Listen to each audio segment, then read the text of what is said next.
Hey, it's Jeff McNichol down here at Mom's Music, 1900 Melwood Avenue.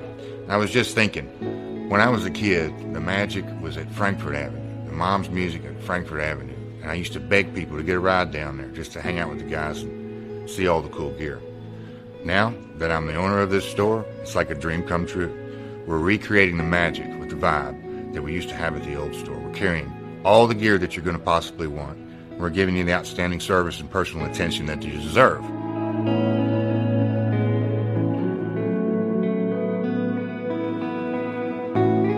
Yeah, so we've got the great guitar shop here. We're carrying USA Fender, USA Gibson, Paul Reed Smith, Gretsch, Jackson, Charvel, anything you could possibly want.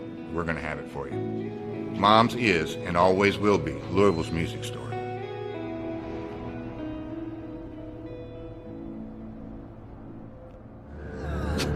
Help him, Strider! He's been stabbed by a Morgul blade. This is beyond my skill to heal. He needs elvish medicine.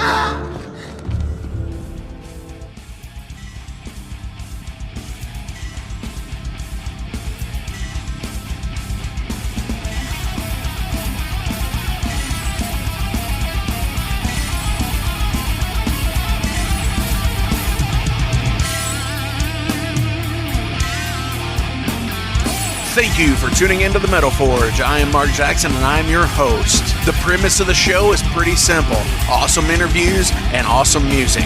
If you want to contact me, hit me up at metalforgeradio@gmail.com or visit the website metalforgeradio.com. And now let's get this show on the road. What's going on, Metalheads? Thank you for tuning into the Metal Forge. I'm your host, Mark Jackson. It is Friday, December 11th, 2020. And wow, we're 2 weeks away from our special 100th episode, special edition, happy holiday edition of the Metal Forge. But this week we've got Morgulbladehm from Pennsylvania on. Super fucking awesome band. If you haven't heard them, you're about to. Killer shit. And I hope you like it, because I sure as shit do. Next week, we've got Prom on the show, along with A Locust Tide.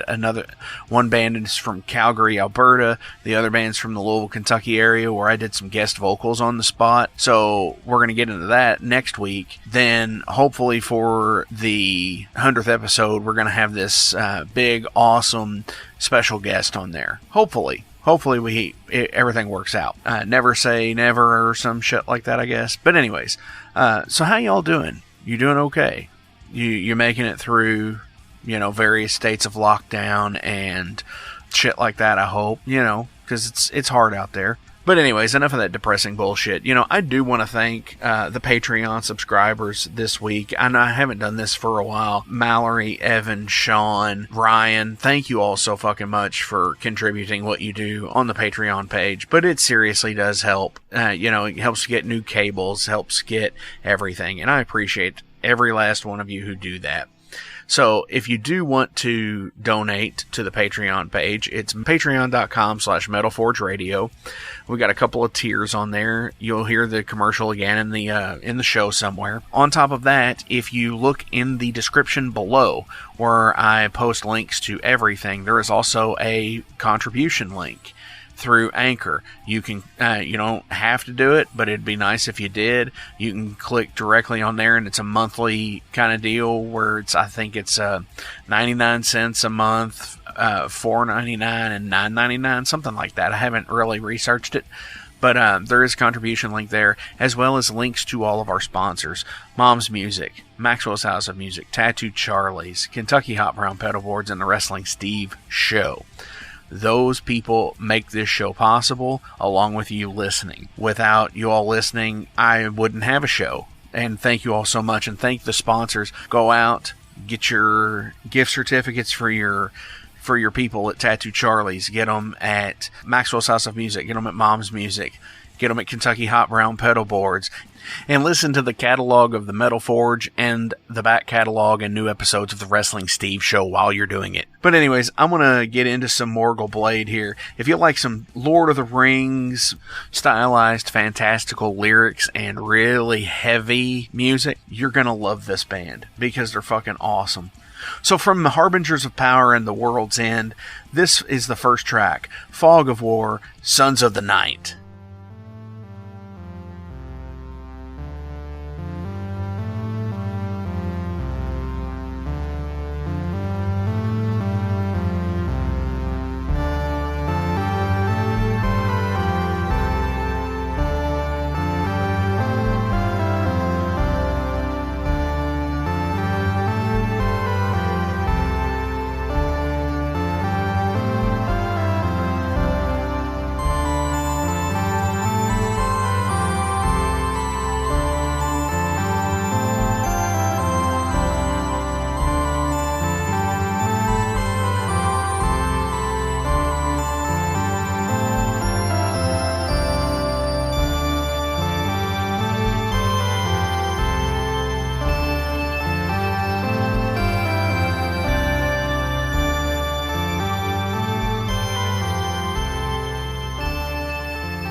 Hey Metalheads, I have a treat for you today because I have Rich from Morgul Blade. This seems to be a trend all of a sudden. I've had a lot of bands from the Pennsylvania state lately. How you doing, man?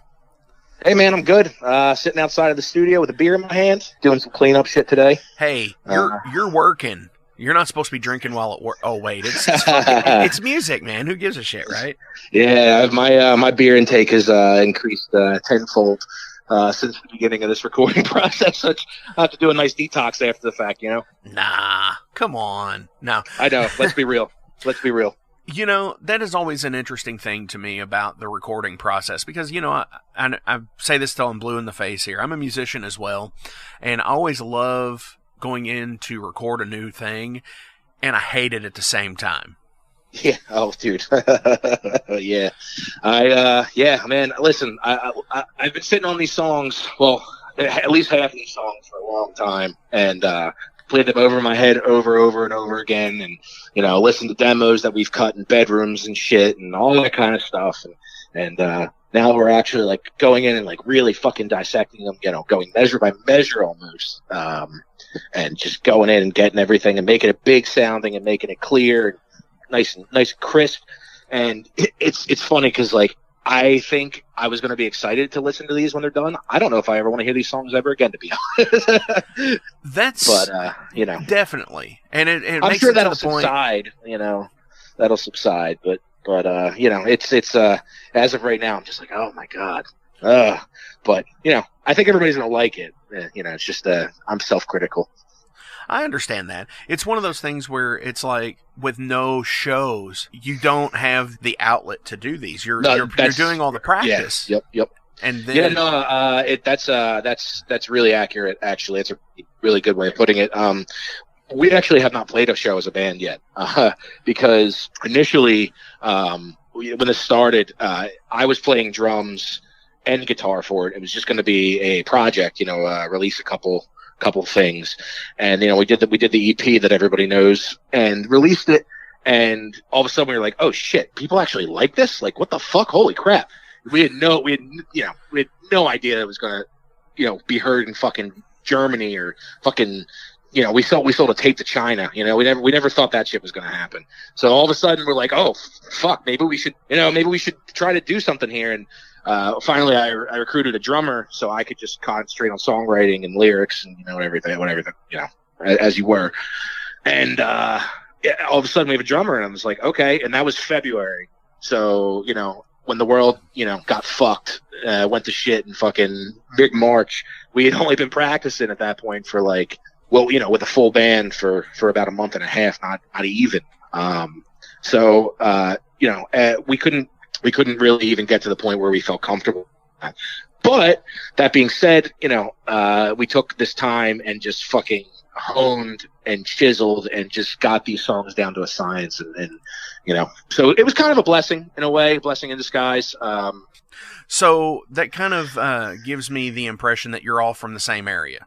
Yeah, no, we're all from high school. I've been friends with Jeff, the other guitarist / songwriter, since we were 15, 16 years old. And Dan, I've known for a long time. He's a couple years older than us, and Rob's a couple years younger than us, the new drummer. But we all went to Marple Newtown High School, and it's just funny how you come back to things like that, It's interesting. Definitely. And I think there's, and I mention this in a lot of episodes because it seems to be a prevalent thing these days with Bandcamp and Facebook and all the social media out there. It seems extremely easy to be in bands that don't really get together to practice. Yeah, remotely. Yeah. It's like a remote situation where your friends are in Phoenix and LA and Pittsburgh. Sure. Yeah. Definitely. Well, I have a couple friends in bands like that that are kind of strewn about all over the place. I have some good friends in a band called Devil Master. They're also a local Philly band. They're blowing up pretty big right now. They're like black metal punk, they're really onto their own kind of thing. But they're on Relapse and they're blowing up right now. And my friend Francis in the band, he lives in Ireland half the year, and he'll just like record demos and send them back over to the stateside for the dudes to practice with and everything. It's pretty cool dynamic. And they've obviously gotten pretty far doing it, so obviously there's some method to their madness, Right, and that's really cool to me how that actually just pans out and works for some people. I guess it's kind of like with being the pandemic, the working from home aspect for a lot of people. Yeah, no, I think it is. I'm a chef by trade in Pennsylvania. Pennsylvania's like still pretty restricted down, so I got laid off right at the beginning of this whole thing. Fuck it, man. Whatever. I'm going to take the time off. You know what I mean? Fuck it. Who cares? I fucking, I did my thing for a little bit, and like, it really allowed me to be able to focus on this project too. And like, going back, just cause it's so much free time, I also like bought a synth. I'm working on a little dungeon synth project that I'm doing by myself. That'll probably see release in the summertime or, a little ways away, but, just trying to keep busy with this shit. Cause you know what, man, like watching TV sucks. Mm-hmm. It's depressing as shit. There's nothing fucking good about it. The only time I ever actually watch TV is like if I watch sports. Like, I'm a big football fan. I watch the Eagles every Sunday, even though they fucking suck this year. I watch them every Sunday. So, like, you know, that's pretty much the only time I ever spend on the TV. And it's almost a conscious decision because I really try to just focus on, you know, reading books and playing guitar and working on the keyboard shit and all that kind of stuff, because it's a little more healthy of an output. You know, you don't dwell on stuff as much. You know, it's just a positive thing in your life, positive force in your life, I guess. Right on. And just a big shout out here really fast. I love the Dungeon Synth stuff. There's a few Me too. There's a few bands that I've had on the show that do it, and I'm just like, oh, it's so fucking cool. Yeah, it's a lot of fun, isn't it, man? It's totally nerdy and, like, you know, niche, but like I love it. I can't get enough of it. And like I bought a nice Roland D50, like the old 80s. Right. Yeah, and I bought one of those, and I'm currently working on a little thing, which, you know, it's going to be under a different name, most likely. I haven't thought up of that name or anything yet. It's kind of in the background right now as far as like this album's going and stuff. So once this is all done and the dust is settled, you know, oh, definitely. Looks like we're a little ways out from shows still, so I can probably take a break and just start working on this Dungeon Synth thing, which I think will be pretty cool. So awesome logo. I love the straight out of the I don't want to say, you know, the 80s with this. Oh no, but I mean, that was totally the idea behind it. I actually, I also love the logo. I'm glad you brought that up because I love to talk about it. So this gives me an excuse. So the dude who did our EP artwork and the logo his name's Calvin Cushman. He lives in Portland, Oregon, and I got hooked up with him through some mutual friends. And I kind of like, especially, and like as you'll see with like the new album artwork, I kind of like to give these artists free reign. I don't really like to pin them in. So Calvin came to me and he was asking me, like, you know, what are you looking for? You know, like what kind of vibe? And I honestly was like, dude, and this is before the EP had come out. So I sent him 2 scratch demos, like bedroom demos of the 2 EP songs. And I was like, just make something with this. And then he sent that back to me like a day later, super fast. And I was like, holy shit. Yes, that's the one. That's the fucking one right there. And same with the EP thing too, like, or the actual artwork on the EP. He killed it. I didn't give him any rubric. And I was just like, you know, give me something high fantasy, but still pretty grim looking.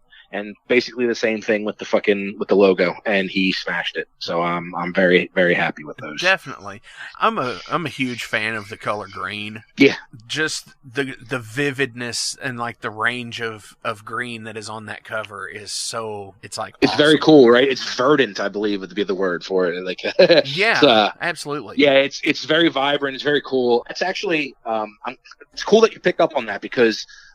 That's something that I've kind of tried to build upon with other artwork. We have a t-shirt design that's like 1982 heavy metal under a blacklight style, with like super bright colors against a darker backdrop. And the new album cover is also super, super, super, super bright colors, purples and oranges, and just because I really like that. And I think it's kind of a underappreciated thing in the heavy metal community. I'm trying to think of like, I'm trying to paint a picture like when you turn the album on, you listen to it, you know, think, you know, you're in a basement, a wood paneled basement in 1982 with some bad acid and you know, some bad acid and you know, some black light going on. For sure. You're not having, you know, it's an intense feeling, you know. And I think because our music is fairly simple in that they're almost like punk layout of songs, or like I take a lot of influence from like early Battery, like Hammerheart era Battery, so I guess mid era Battery, but where they're like very rudimentary song structures and stuff. And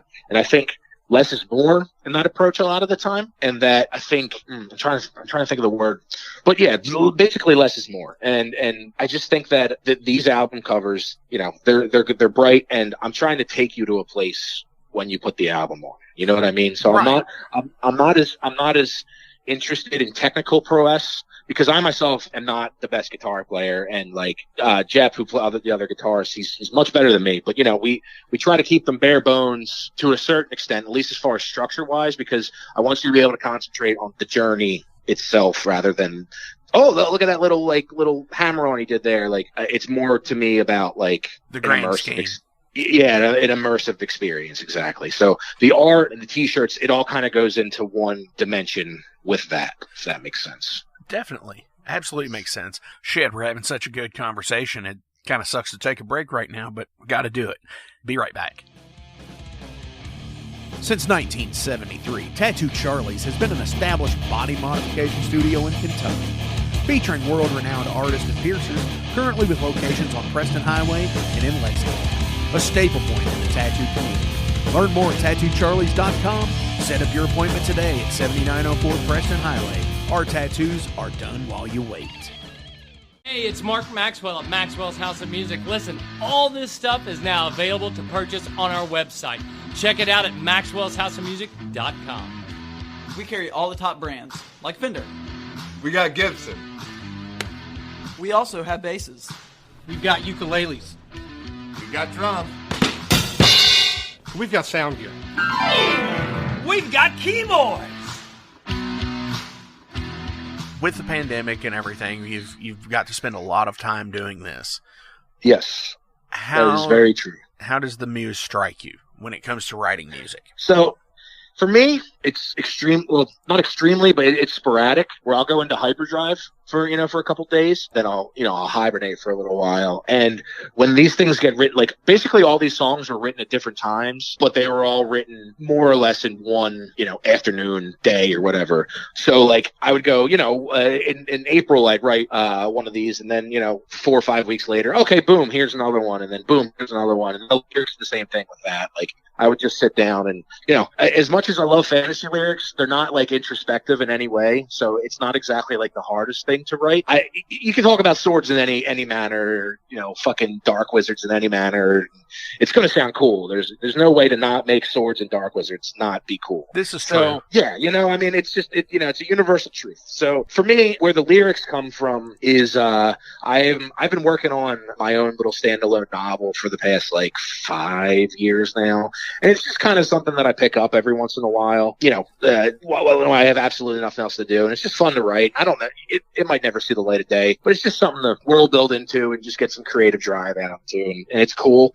And some of the song lyrics on the new album are taken from that world. And then obviously some Tolkien stuff. You're not getting too far without that. But some my stuff, some Tolkien influenced stuff. Jep actually helped write a lot of the stuff on this album, which was really cool because he's a more proficient player than me, so we could add in a little bit of accoutrements, if you will, to make it a little bit cooler. And he is a Tolkien freak too. He's a fantasy freak just like I am, so we definitely have that same drive as far as like the aesthetic of the lyrics goes, which is cool. Definitely, it always helps to have another person there to do it. 100%. Because if you're the primary songwriter, the well runs dry occasionally.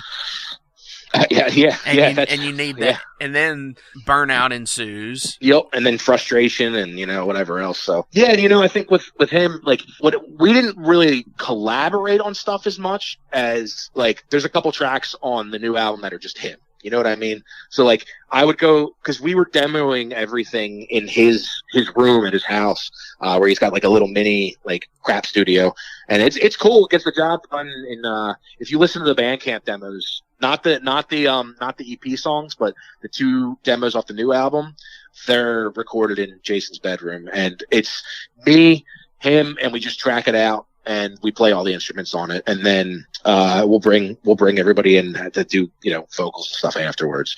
So it's cool. And I would show up there, and he'd be like, "Okay, I have this riff," and I was like, "Okay, cool, this is great." And then the next time I would go over there, and he'd be like, "Okay, I'm done this song," and I'm like, "Oh, this is fantastic. This sounds evil and sick and fucking heavy metal, and I'm all about it." So there we go. Definitely. Is there any specific time you're going to release the new album or anything? So we're just doing like I said, I'm down here today. They're in the basement right now, just doing some cleanup stuff. And we got to get it mixed and mastered, which is I would assume in the next like week or two. The same guy who's recording it is mix and master, so it doesn't have to go anywhere else, which is cool. Right on. And then he's going to give it back to us, and that's it. So we'll probably, I mean, it's looking like, because I just want this to get out at this point. I can't wait for everybody to hear it. So I think it'll probably see digital release before we do any sort of physical thing, just because we're still working out deal with a company still that hasn't been like hammered out yet. So it'll probably just see Bandcamp at first, and then I don't know if you're familiar with the New Wave Traditional Heavy Metal page on YouTube, but very much. Yeah, it's great page. Shout out to Anderson, he's the man. But it'll probably go on there and maybe a couple other places. And then I'd like to think by like February, March, you'll start getting the vinyl and the tapes and the CDs and all that kind of jazz. Definitely. Which was going to be my next question, is if you were going for a digital release or a physical release, and if anybody was going to pick it up. Yeah. So since we haven't agreed upon anything yet, I'll leave the record company out, but we've been in talks with the company. It's a U.S. company. It's pretty cool. Seems like it's going to work out. We just gotta, it's a one-man company, so I'm sure the dude's very busy. So, I think we just gotta, do a virtual handshake on that, basically. But yeah, I mean, it's definitely going to see our Bandcamp and stuff first, and then, the intention is to absolutely 100% get some sort of physical thing out, and it seems like it's going to be, it'll be all formats, vinyl, tape, CD, etc. Nice. That's Betamax. Yes. That is, it's going to be out on Laserdisc. Yeah, exactly. Next July. Yeah, exactly. It's so interesting how certain things have come back, like cassette tapes. A friend of mine's band actually did a limited press of a 8-track of their latest album. That's fucking actually awesome. Yeah, that's really cool. It was really cool, and there was. Where did you even get those made at this point, man? You have to get fucking Time Machine. You know what? I am not sure, but I know it was Shadow Kingdom Records who put it out. So okay, cool. Yeah, they're great. Oh, great very much so. So it's like one of those things. It's like the price was a little high, and I was like, nah, I think I'm going to pass on it just because of that. Yeah. But because it's just something for posterity's sake, almost, Yeah, because I have nothing to play it. Mm-hmm. Yeah. Well. Yeah. Exactly. Yeah. Right. I got you. Well, I mean, you say who does, but I guarantee you. Yeah, no, you're right. Somewhere out there, yep. Well, no, not even that, but I guarantee a lot of the people that have either A, been on the show, or B, listened to the show, still have a console record tape deck with an 8-track in there. Yeah, you're probably right, actually. Because all that stuff comes back around. Keeping that shit true, man. Stick to your guns. Definitely. All right. We're going to change the format here just a little bit. I'm going to take a quick break. We're going to come back with the general questions because I think we're going to be asking a little bit more of these because we're getting some more listener-submitted questions. So hang out, grab a beer, grab a Coke, grab a smoke, do what you need to do. We're going to be coming right back with Rich from Morgul Blade here on the Metal Forge. Hey guys, Wrestling Steve of the Wrestling Steve Show here. So if you're currently listening to the Metal Forge with Mark Jackson, then you understand that Mark Jackson has a pretty discerning taste when it comes to music as a whole. You'll also understand that he has a discerning taste for professional wrestling, just like me. My show is called The Wrestling Steve Show. I talk about modern and classic pro wrestling in a completely unbiased, unfiltered way. Be sure to check me out on all available podcasting platforms. That is The Wrestling Steve Show. And I am the host, Wrestling Steve. Just remember, like Confucius said, man who goes through turnstile in Thailand is going to Bangkok. Pro wrestling. Yeah, so let's find out some more about you, about Rich. Sure. Because we're all people. And the pandemic has drilled that into our brains that we're all people and we're all in this together, right? So So I like to rapid fire some questions here. And hit me. What are you currently reading? Oh, all right. I go through.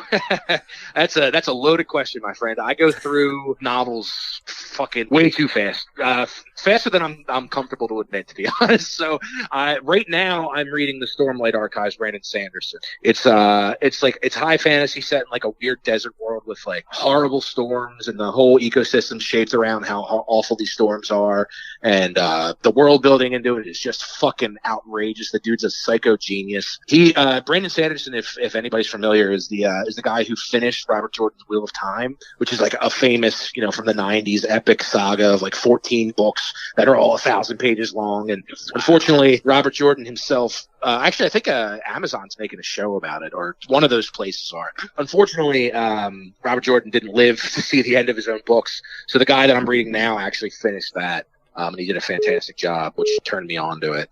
And I also just finished reading the first 2 King Killer Chronicles novels, which I've been recommended to by a bajillion different people.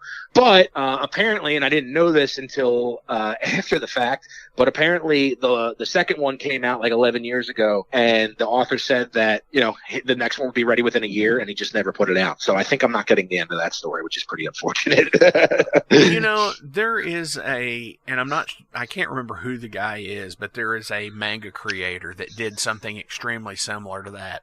He published like 7 or 8 volumes of this book and said the one would be out, the continuation would be out within a year, and it's been like 25 years now.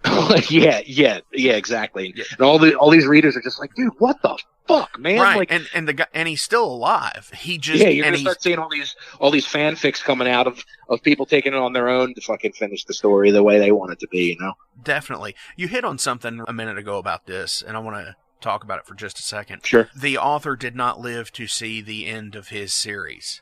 Yes, yeah. Which has to be completely mind-blowing for people who get into the fandom.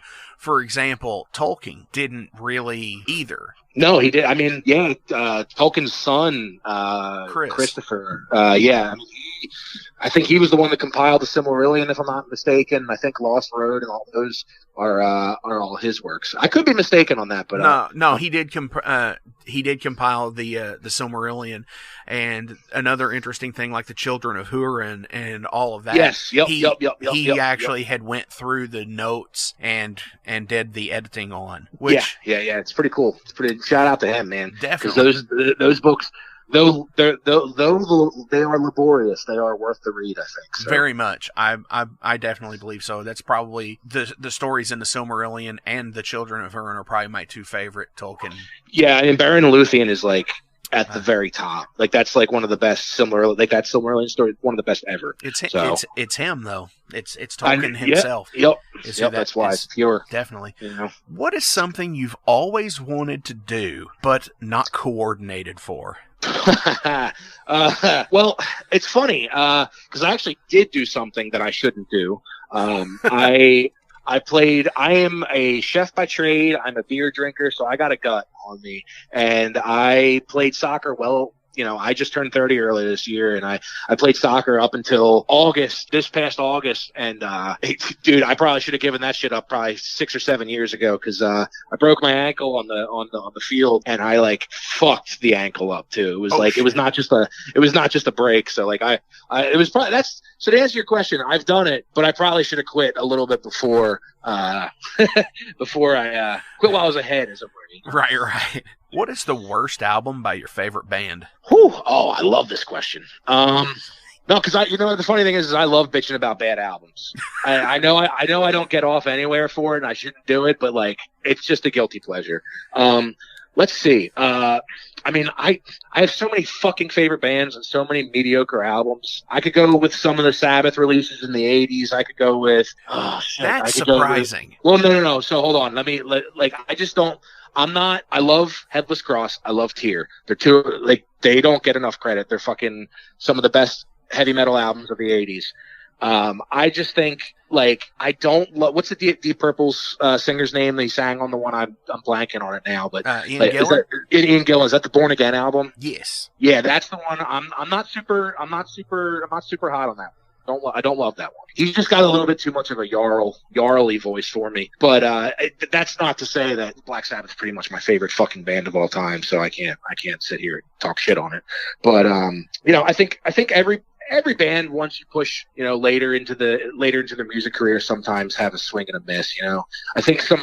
Actually, you know what? I have a great answer for you. Here we go. It just popped in my head. The Morbid Angel album that they went techno disco weirdness on, and I'm blanking on the album name now. Oh, but it came out in like 2009, and it's like weird electro, and like you like hear Altars of Madness, and then you go to that, and you're like, what were they thinking? Sorry, Morbid Angel guys. I if love any you. of them listen. If any of them listen. Yeah. But like that was just like I was like, what happened? There's also some Battery is also one of my favorite bands ever, and I think some of those Battery mid-era albums are not the best. Like the one that sounds like new metal for some reason. I don't know where that came from. I don't know what Corthon was doing then, but he decided to go for it, and sometimes you got to go for it. Doesn't always work out. Definitely. Interesting factoid about Morbid Angel. They're an alphabetic release band. Isn't that crazy? A lot of imagine people... having the attention to detail for that for 20 fucking years. Jesus Christ. Right, like because you've got Altars of Madness, Blessed Are the Sick, Covenant. Yep. And I believe the album you're talking about is Ilia Divinum. Yes, that's Insanus. It. Thank you. Yep. Yeah. Yep. That's the one. That's the one. Yeah, 2011. Yeah. Oh, 2011. Okay. I knew it was like somewhere in that span of time. Yeah. I don't know what happened. But you did kind of hit a nerve with me a minute ago when you mentioned Black Sabbath. Okay, let's hear it. It's actually with the record label IRS Recordings. Sure. They have not given permission to re-release those 4 albums. Is that why? Yeah, because they're not on Spotify. I Nope. can't. I have a tape and vinyl of Headless Cross and Tear both, and I can't find them anywhere. I'll buy them from you. Yeah, right. Yeah, I know. Well, the Headless Cross was, I'm pretty sure it was my dad's, and I somehow found its way to me over the years. And Definitely. I didn't even realize that I had it for a long time. And all of a sudden I was like, oh shit, I have this. Okay, cool. And I was like, let me just go check Discogs, see what I can get for that. And I was it's like hundreds of dollars. Oh yeah, no, it's no joke. So I was like, oh, okay, all right, I'm just gonna hang on to this, which is cool. Yeah, I have a bootleg version of Forbid, which was the which is the 95 album. And yeah. It sounds so good, and because it's on vinyl, and yeah, it's such a. I love that era, with the Tony Martin it's vocals fantastic. and stuff. It's so good, man. It's so good, and I just think like I don't hear people talk about it enough. Because it could basically, besides Iommi, like, doing his thing, like, it could basically be in a whole nother band, Oh, yeah. And I think it gets swept under the carpet a lot because, of, like, Heaven and Hell and, all the Ozzy stuff, obviously, and, Mob Rules, and I think people forget about it, but it's just like, dude, you guys realize this shit fucking slaps, everyone? Like, oh, yeah, very much. It's kind of like that thing of when you had Sabbath in the 70s and how you watch their progression change from, like, the first 5 albums. Yep. And some people would say the first 3, but I include up to Sabbath, Bloody Sabbath in that. And, sure, yeah. And then you've got, Sabotage, Technical Ecstasy, and Never Say Die, which are completely different in that regard. Yeah, absolutely. Once they did the Dio stuff, the Gillan and Tony Martin era stuff, yep. They're a completely different band again. Yep, absolutely. And if you've ever read Iron Man by Tony Iommi, I haven't, but I think actually you were talking about it on one of your older podcasts. Yeah. I seem to remember that, and I actually put that on my list, and I just haven't gotten to it yet, but I will. For sure. It's really, really cool, and it's like there's always been that rumor out there that Tony's always been the dick to Ozzy kind of thing, and this completely dispels any of that. Sure. Which is cool. What's the last thing you watched on YouTube? I don't go on YouTube super often. Honestly, it was probably an album. I usually, for like, perfect example would be like Headless Cross. If you want to listen to the internet, you basically have to go to YouTube. Right. But I listen to a lot of really obscure 80s, like first wave Swedish heavy metal that's like basically not available anywhere besides YouTube unless you want to pay $600 for a fucking 7-inch, somewhere. But I think most recently, a couple days ago, I was listening to a Swedish band from 1984 called Trickvag.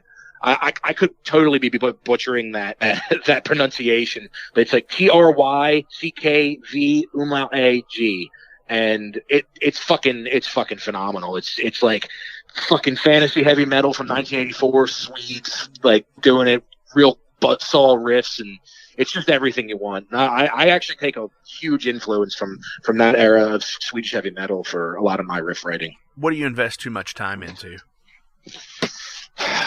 The Philadelphia Eagles.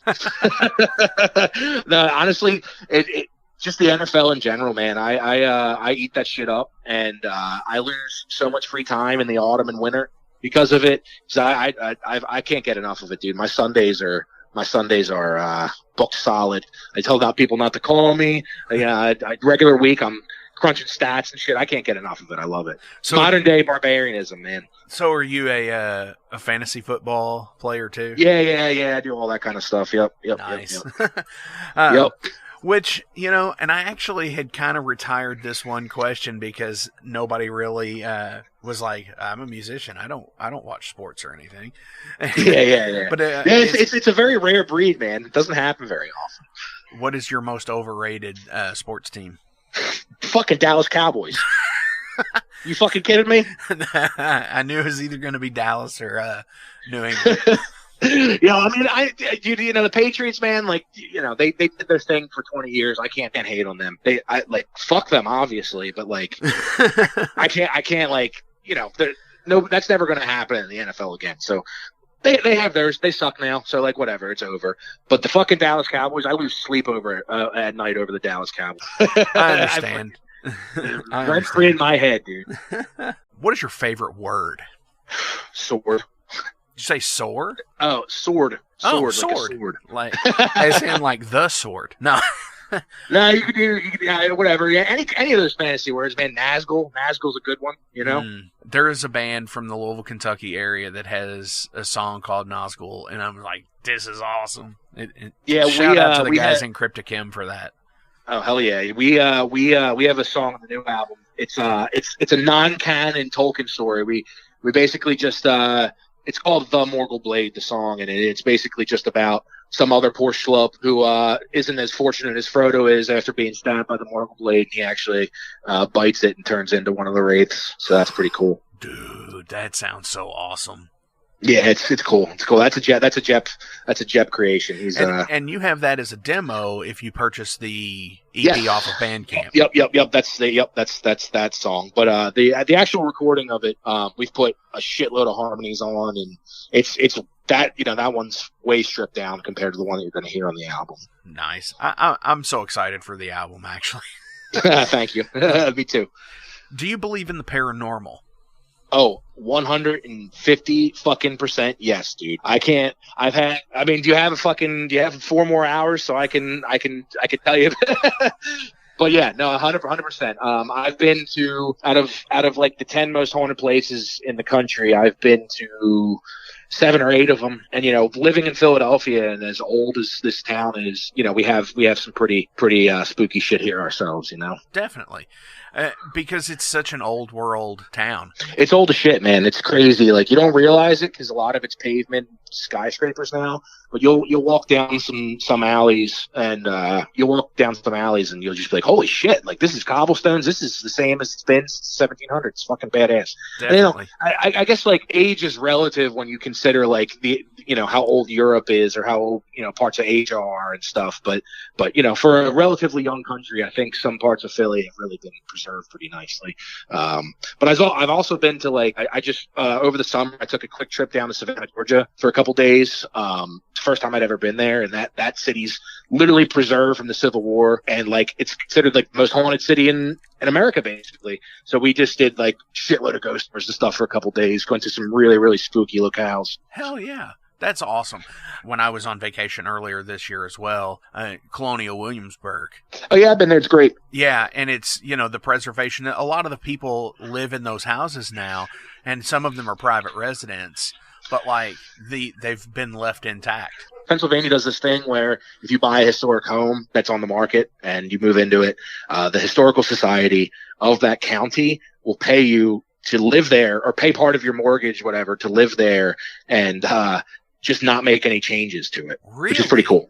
Yeah, it's pretty cool. That's awesome.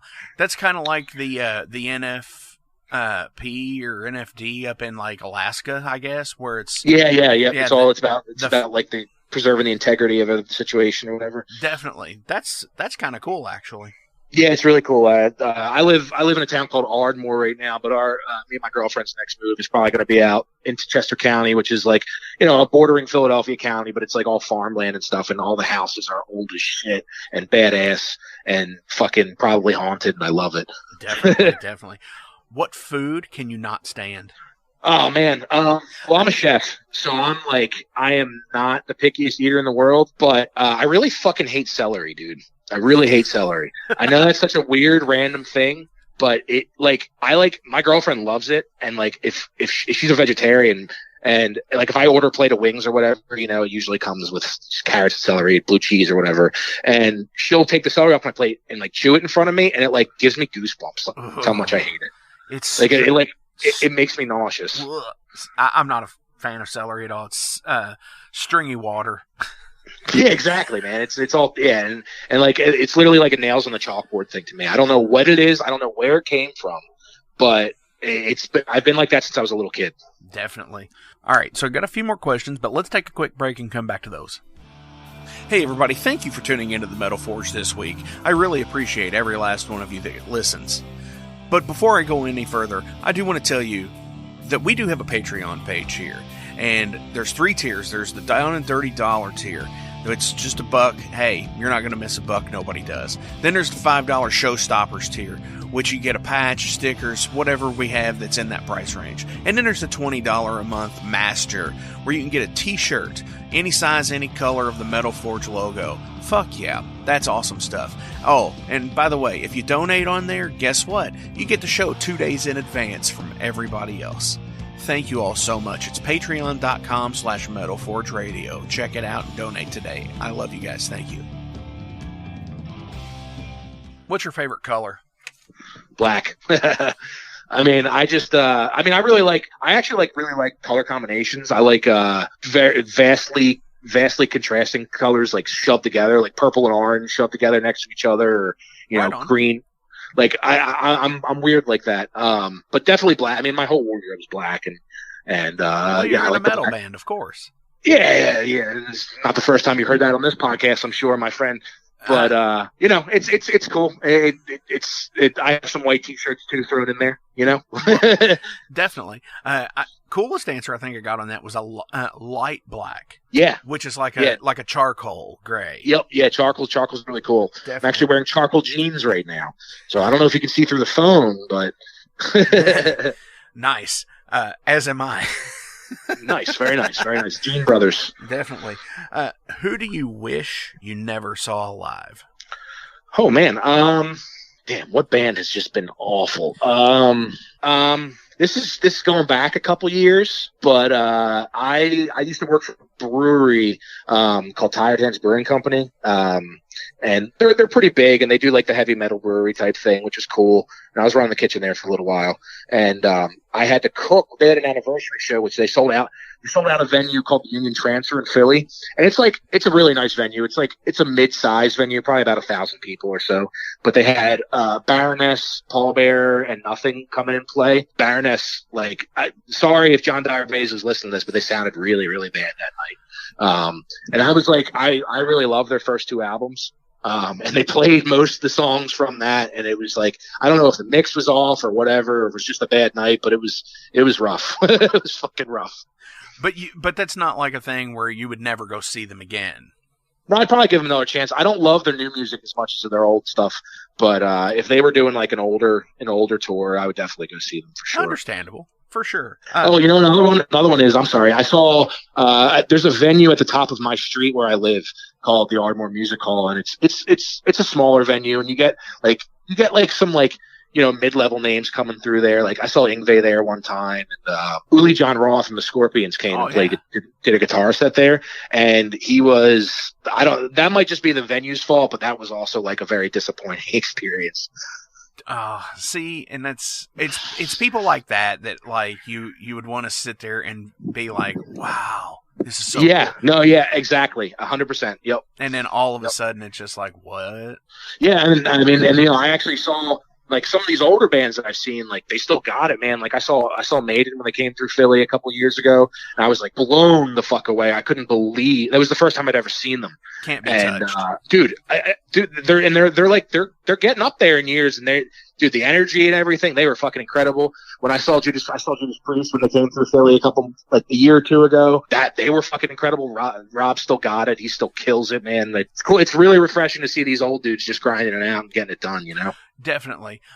First time I ever got to see Maiden was back in 2014. Sick, yeah. And it was Maiden and Megadeth. Was that Book of Souls? Is that? No, it was Maiden England's anniversary show. Oh, yeah, okay, sure. And it was them and Megadeth. I was never really a huge Maiden fan before. Oh, wow, really? Yeah. I was told, it's like, yeah, you might not like listening to them on album. Just watch them. Go see them. Yeah. And they were a band that completely converted my vision of them to, like, holy shit. Yeah. Now I'm a huge Maiden fanatic. 30 years after the fact, of course. I'd argue life changing. You know what I mean? Like it's like that level. You know, I can't imagine. It definitely is. 84. You know, I couldn't only imagine. But like, you know, well, when Number of the Beast came out or Seventh Son came out, because yeah, I mean, Seventh Son's my favorite. That's my favorite album. Oh my gosh, they opened that the first time I saw them, they opened the show with Moonchild. Oh, dude, that's yep. And it's just so killer, you know, just to be able to see that. Yeah. Oh, it's incredible. I know what you mean. Super awesome. But you also mentioned, you know, Priest, which I was going to that back in September before they shut everything down. Yeah, before the world burned down. Yep. What's your most embarrassing moment?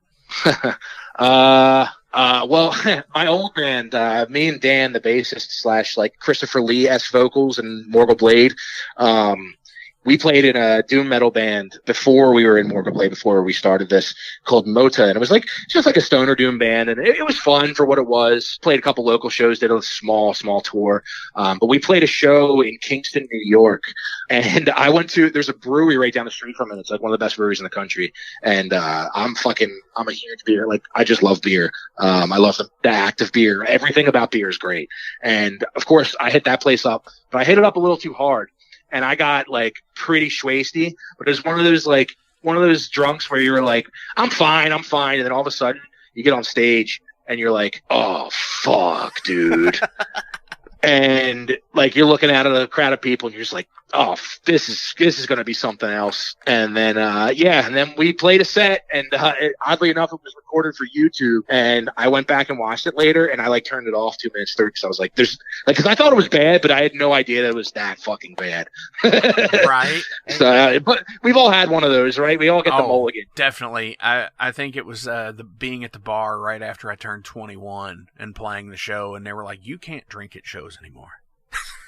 Yeah. And ironically enough, I took that to heart. The only shows I drink at anymore are album releases of my own.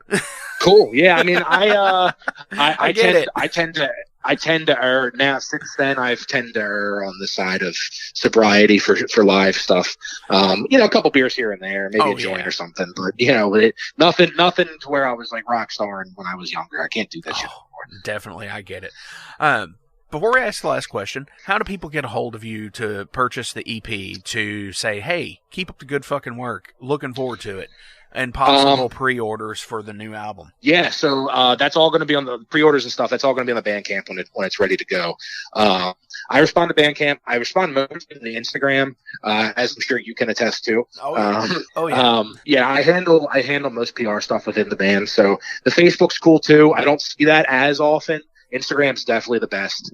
Or just scream my name really loud from wherever you are in the world, and maybe I'll answer. Right on. And we'll have links down below in the description for that stuff. Yep. Do you have any shout-outs you want to give? Oh, man. Sure. Well, I want to shout out everybody else in the band that's in the basement right now. Hey, guys. Appreciate you. And then Will for recording our album. He's been more than patient with us. Redwater Recording. It's pretty fantastic. I'm going to shout out my mom because she said she was going to listen to this when it comes out. So hi, Mom. Hope you're in your chair at home and chilling. And I think that's it. Hi, Rich's mom. I want to shout you out too. Thank you for listening. Yeah. Yep. Awesome. So last question. What album changed your life? Can I give that as a two-part? Because I have two. One's a more recent one. One's an old school one. I'll start with the old school one. Battery Hammerheart. I can't even tell you how many times I've listened to that album in my life. I grew up a Zeppelin dude, a Sabbath dude, you know, like pretty run of the mill, like hard rock, you know, proto heavy metal. Never really decided to scratch the surface of the big boys, you know. Mm-hmm. And I heard Battery Hammerheart when I was like 18 or 19, and I was like, holy shit, what is this? Because I didn't know like stuff could be like, I didn't know things like that existed, you know what I mean? And all of a sudden it opened up this whole world for me. And then as far as another one goes, there's a band from Slovenia called Malokarpatan. I can't begin to tell you what that means, but they are they're kind of all over the place, but they got some black metal going on. They have a lot of like Maiden-esque riffs. They have weird battery parts. They really are doing their own thing, and they just released an album in March called Krupinski Om, which translates to English as The Fires of Krupina. It's about witchcraft in the 1600s in this town of Krupina in you know, Eastern Europe. And the world building and shit that goes into it is fucking unreal. Like, I have it on vinyl, and the dude sent like, it's like, it comes with like this little novella, and he translated it to English, and there's like woodcuts that come with it of like old witchcraft. Like, dude, it's an experience. The whole thing's a fucking experience. And that's kind of where I saw that, and I was like, this is the direction I want to take Morgul Blade in. I really want to make it, you know, an all ears, eyes experience, you know? Definitely. And there's so many more people doing that now that it's not just enough to listen to music. You have to intake experience everything. Yep. Yeah, and it's a sensory experience. Yep, and that's exactly what I'm trying to accomplish. And I think that spawns from a distaste for the digital age. Yeah. Reject modernity or whatever. Right. I can't say the word, but modernness. Yeah, because I think what it is like when I grew up, we didn't really have record jackets to look at. We had, we had CDs and cassette tapes for my childhood, because records had already went away at that point, sure. through the late 80s and early 90s and stuff. But I mean, you had your parents' collection. Yeah. Yep. So it's like this return to the record jacket. Then you get these deluxe box sets that are coming out, like the Ace of Spades box set, where it's got like this big wooden box and stuff. That's so cool too. Yeah, it's so over the top and awesome. And anything that you can do to further that for somebody else, being an artist, is so fucking cool. Exactly. Definitely. I agree. Rich, thank you so much for coming on the show this week. I really appreciate you guys. I'm looking forward to the new album, hopefully, and I'm going to keep people posted on when that comes out, because, fuck, man, oh my gosh. I heard you. I fall down the rabbit hole quite a bit on Bandcamp, because that's what I do, and I see like the suggested artists, or I'll get on to, the metal archives, and I'll just sit there and say, well, who was added this week, or give me a random band. Oh, it's a great way to figure out stuff, Oh, absolutely. And I think that's where I got you all, was a random band on the Metal Archives. Listened to it, and I was like, holy shit, this is awesome. Thank you. I appreciate that. So thank you again for coming on. And speaking of that awesome shit, this is going to be the 5 Right Out at Dawn. Thank you. Take it easy.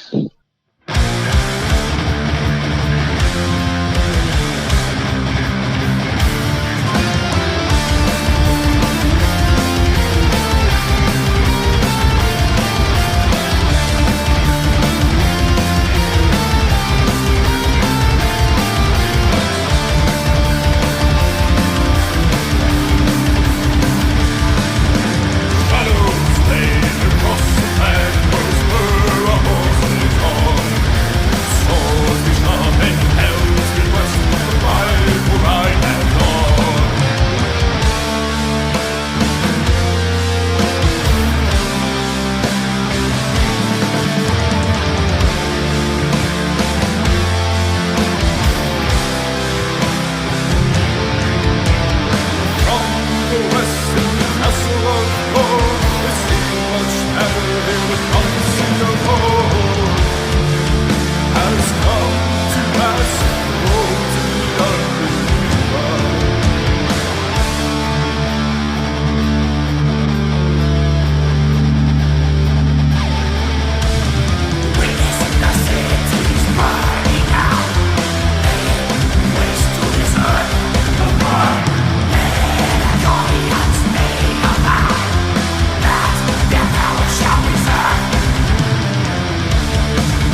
Musicians, rejoice.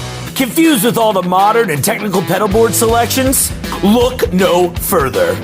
Kentucky Hot Brown Pedalboards offer their homemade wooden and custom pedalboards for guitarists and bassists alike. Established in 2013, KYHBPB has helped support not only the local Louisville scene, but a large array of big and small players from across the entire country. More info can be found at KentuckyPedalboards.com. I really fucking hate celery, dude.